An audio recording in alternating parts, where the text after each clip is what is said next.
Hello, hello, Internet. What's up? This is Naris coming at you on Tuesday, May. It's May now. Oh my God, we're moving through this year fast. May 3rd, 2011, and we've got game number 3 between Gaebyul spawning as the green question mark, Terran down here in the bottom left position against his blue Zerg opponent, CheckPrime. This is from the Asian server. As most of you know, this is also from the Champions Trophy SK Gaming Tournament. I think it was the end of April. Yeah, this is the one that I live cast at like 5 in the morning or something.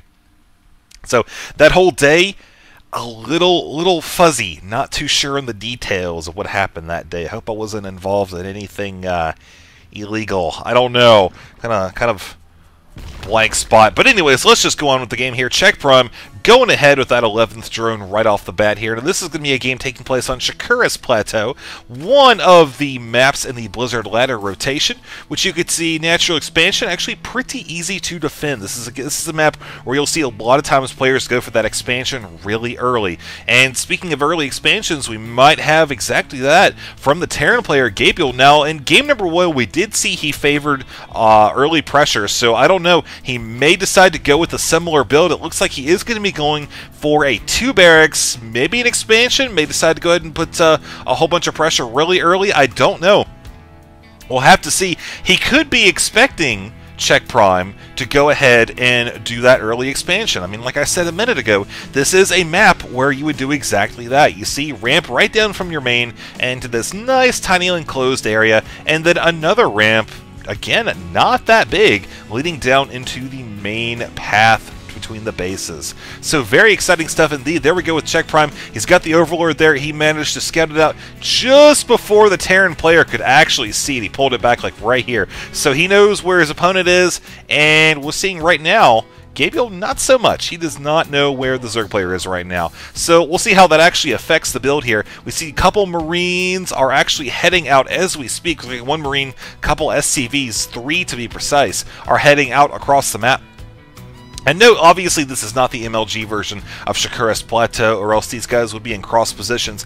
But we could have some pretty exciting game pressure here nonetheless. Looking at CheckPrime, we see he has opted for a rather conservative expansion build, you know, going ahead with the gas first, then the spawning pool, getting that metabolic boost, and then finally getting a couple Zerglings and heading out here and taking the expansion.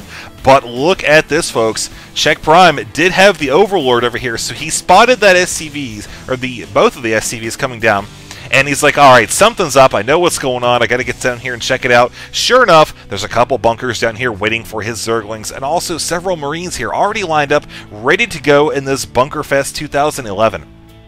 Now, obviously, the Terran player has not dropped another expansion yet, but you see he is riding the money very low. And CheckPrime, you see, is about 300 minerals, 100 or so gas, getting the Baneling Nest in response to this. Alright, that's fine. You see, he hasn't transferred his drones back on. He hasn't actually ever transferred the drones away from gas back to the minerals. He's just kept them there the entire time, anticipating possibly the need for, well, who knows at this point. But, you know, I say anticipating because so far Gaebyul has shown that he is a very aggressive early game player. So having that early gas is definitely not going to hurt CheckPrime. As you see, it's worked out very well for him up until this point in this game so far. So here we go with the Banelings. Got plenty of them on the way, more than enough to actually take out these 2 bunkers. And the Terran player realizing, okay, I've delayed the expansion, I've got my own expansion started right now, I really don't need to sacrifice all of these Marines in addition to the bunkers to what will probably be a Baneling bust here. I say he, you know, I'm thinking he's thinking that because he did send that SCV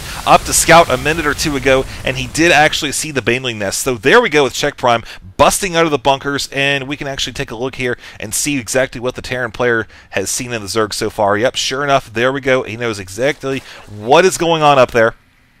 So he knows that he's going to be possibly facing a retaliatory strike. Sure enough, Zerglings very, very good in this map, very high mobility, and run across. But plenty of time that Gaebyul had to drop down that 3rd barracks. It is indeed there. Bunkers in place too. So everything is looking pretty darn good in the world of Gaebyul.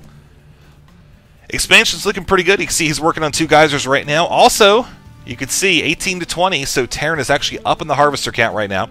Zerg, of course, forced to get all of those Zerglings and Banelings relatively early. We can actually look at the spending right now. See, sure enough, Zerg has actually had to dump double the amount on his army so far. I'm sure that's not a position he wants to be in this point in the game, but he's doing okay now. We see he's got that expansion going down, about 75% complete. This one lone Baneling left to guard it. Poor little guy. I hope they don't send more than, I don't know, anything. Zerglings, again, just trying to scout out the Terran player. Now, one thing I do want to point out, while it looks like we're in a little bit of a downtime here, I do actually want to apologize. I want to apologize because yesterday's games, game number 1 and 2 of the series, I really don't feel were up to my casting standard, I guess you would call it. I was very tired yesterday. And I don't want to sit here and make a whole ton of excuses, but basically, I'm on. For those of you who don't know, I'm actually on like the last half a nut on my college degree. So I actually was running on empty yesterday, and I really wanted to get into some games because I haven't had time to in the past 3 or 4 days. I felt terrible seeing, like, no videos in 4 days. What's up? It's like, okay, yeah, I know I suck. But anyways, yeah, I just wanted to apologize for that. Like, you know, I'm definitely going to be trying to get some more games out here as soon as possible, starting with this one. I'm going to try to cast some more games from this series, and hopefully we'll have some great times here on Starcraft 2. All right, Hellions taken to the field here. We see that Infernal Pre-Igniter upgrade is on the way. This could indicate some kind of Hellion harassment play coming down the line in a few minutes. I don't know, but, you know, he probably wouldn't get that if he wasn't intending on making at least some good use of the Hellions, which we see right now. He's working on 2 of them as we speak. Check that out. 2 factories right now, both of which are continuing to produce them, even have some in queue. Pretty interesting stuff there. Could go for a drop. We do have a starport just completed a second ago right there. All right. Cool. Looking over here, CheckPrime going into Tier 2. All right, excellent. There's that second geyser. Here's the third one, so that's going to give him the gas he's going to need. Maybe get a Spire here. Go a traditional Zergling Baneling Muta. It's hard to say at this point, but it is looking like that is certainly an option available to him. We did just see a Roach Warren go down. Let's actually take a look here and see. All right, he hasn't spotted the Hellions just yet. So I think Roach is definitely a good call. Again, something else I do want to point out. CheckPrime probably running a little bit on intuition based on previous experience. He knows that Gaebyul does like the Hellion harassment. We saw an attempt for that in game number 2, so these Roaches, very good defensive unit, very good for holding the ramp against what could be, a whole bunch of Banelings just morphed in a second ago, what could be Hellion harassment. Sure enough, there we go. Hellions popping up in there, getting a couple free shots. Poor little creep tumor there going down. Ultimately, was not able to do any significant economic damage. We can actually look at the Units Lost tab so far and see not a lot of action so far in this game as we do approach the 12-minute mark. There is a dropship here, though. Got 1 medevac hanging out, a couple siege tanks working on that siege check, looking pretty good there. Terran might just decide to go traditional Marine siege tank build and maybe push in. I don't know, a couple different opportunities he would have. He could drop some siege tanks right here. Take out that gas. Obviously, you could do the same up here. Siege tanks pretty darn effective on the mineral or the gas lines in this map. But for now, he's pretty much just content to go ahead and what is going on over here, folks? Looks like we do have 1 medevac, 4 Hellions getting ready to drop in the mineral line. Uh-oh! Responding with plenty of Zerglings. There's that blue flame upgrade, man, roasting those Zerglings. So many of them going down right there. 1 kill, 1 kill. Let's see. 4 and 1. 2 of them are going to attempt to run into the mineral line, but it looks like they will be surrounded by the Zerglings and the Banelings. Did not lose any Banelings. Queen coming in to round it off, and whoa! Roach is quite upset with the 2 Hellions down below. Well, that attack certainly didn't do too terribly much. We can actually look here. Units also, we can see 6 to 13 in terms of units, and 1 to 4 for workers.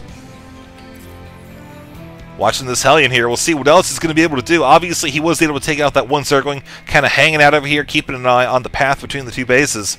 Going to have a little bit more of a difficult time with this Roach, though. Ooh, nice attempt at Micro trying to pick it up before the Roach could shoot at it. Not going to happen, though. Not going to happen. See, he's continuing to scout around with more Hellions, just pretty much keeping an eye on the Zerg player at this point, who you see is continuing to macro up, expand. He's got this third base going. It's looking pretty darn good, folks. Terran, he's really not trying too hard to press it with this Zerg player. He could actually go ahead, maybe drop a couple siege tanks up here, maybe push the Zerg player back towards his half of the map. But you see, Zerg is just running around unchecked. No further harassment, no drops. We've got that spire going down right here. You see it is complete, so plenty of mutas are on the way. 8 of them also infestation pit. So we could actually see some fungal growth here. And oh man, that marine ball, if that's not asking for it, I do not know what is.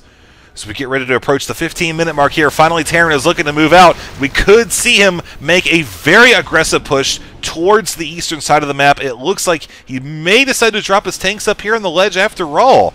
Yeah, very good, very good. But the problem is there's so many mutas on the map now, we can actually just look at the units tab and see the mutas are actually bypassing the Terran entirely. But look at that, 8 mutas just running right past it, and he's going to try to force the Terran player to back off, at least with some of his forces. But it looks like Gaebyul is just, you know what? Forget it, man. I'm going to continue to press forward and try to force the Zerg player to come and fight on my terms. You can see that Tech Lab is gone, hoping to delay any sort of research. And there we go. Zerg onslaught continuing to press forward. Siege tanks going down right off the bat. Roach is taking him out super quick as the Zerglings are trying to force the Marines, to stop and engage them. Banelings just could not catch up with them until just a second ago, and there's the mutas finally able to finish it off with the Baneling and Zergling support. Great attack there, great response by CheckPrime. You can see those 2 siege tanks are still alive. Oh man, but it's gonna be like 3 mutas finishing them off there. I'm sure Check is hoping to take that out as soon as possible here. Never a good thing to have those 2 siege tanks hanging around over on your side of the map. There's one scan. Placement of this pretty much was just checking to see if he can find out the new army for CheckPrime, see exactly what he's going to be producing. This is a pretty good guess to see where he'd be rallying the units to. You see, that's not quite the case right now, though. I like how Czech is continuing to expand, even while dealing with the defenses here. He had just enough units to hold off the attack and focusing the rest of his efforts on just expanding right now. All right, also going into the Hive Tech, about 50% complete. Maybe we can see some Ultras, maybe some Brood Lords. I don't know, man. Plenty of opportunity here for CheckPrime with all this money that he is going to be having. Speaking of money, we can actually take a look at the income tab, see 58 to 56, but you can see he has got a ton more gas income than the Terran player right now. Siege tank getting a great shot in that little ball of Zergling. Here come the Banelings running right over the siege tank and into the Marines. Oh man, Terran is just full on retreat right now. As you see, there's nothing he can do. Continuing to run away. Oh, siege tank's getting again some great shots there. Nice bunched up Zerglings. But oh man, very nice. Look at that, 4 and 6 right off the bat. I'm sure they're very happy with themselves at this point. So I don't know. We do have a Greater Spire on the way. No Ultralisk Cavern though. I don't know if we're going to see another showing from Muzzlegorf. It's hard to say right now, folks. But right now, what I do know is that Muta is able to get some medevac action here. So very close. Wasn't actually able to kill any though. So here's Terran with the expansion, getting that planetary fortress. All right, very good thing there. Also dropping the turrets.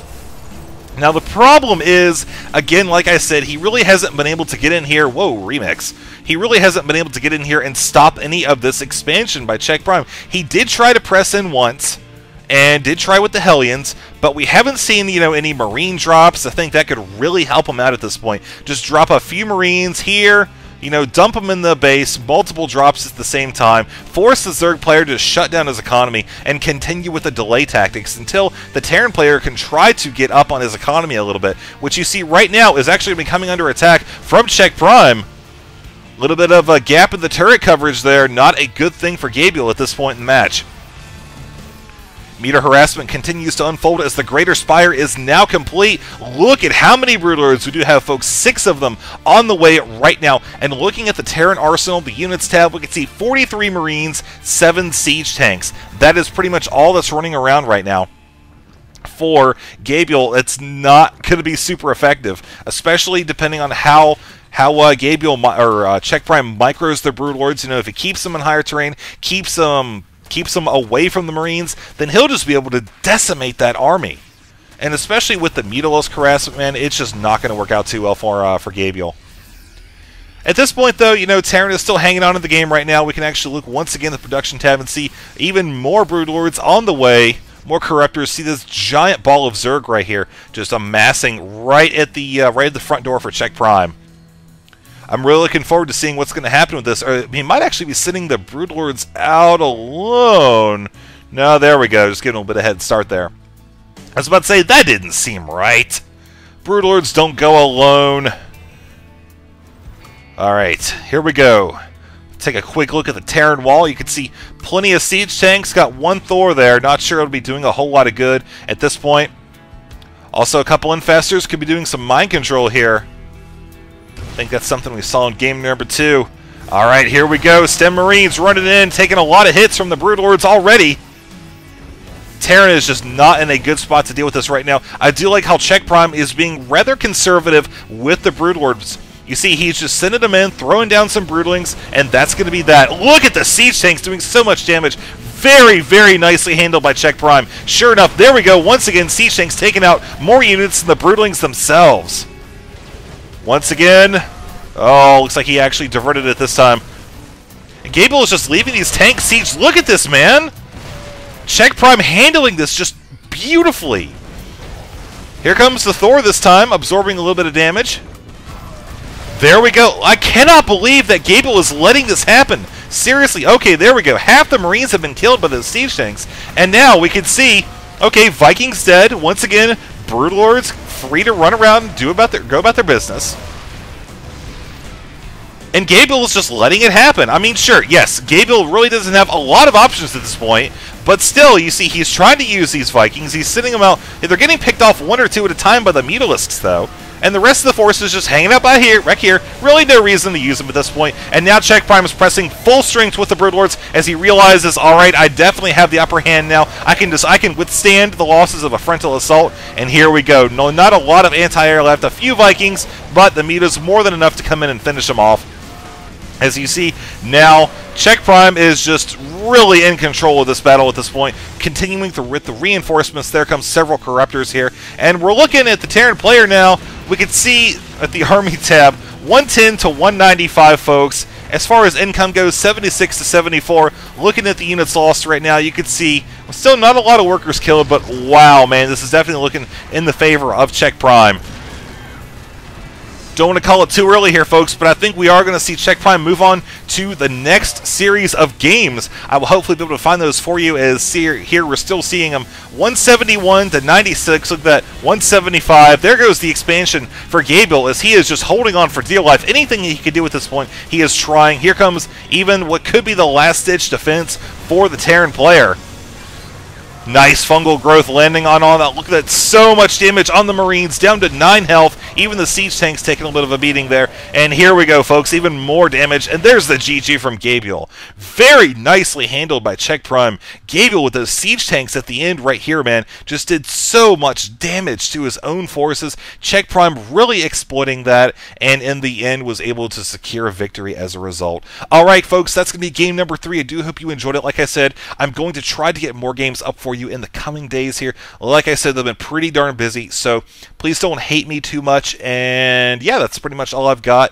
And you know, I think actually somebody mentioned the other day I have kind of an awkward outro. I agree. I can't really think of anything that would be especially suited, but ooh, piece of candy.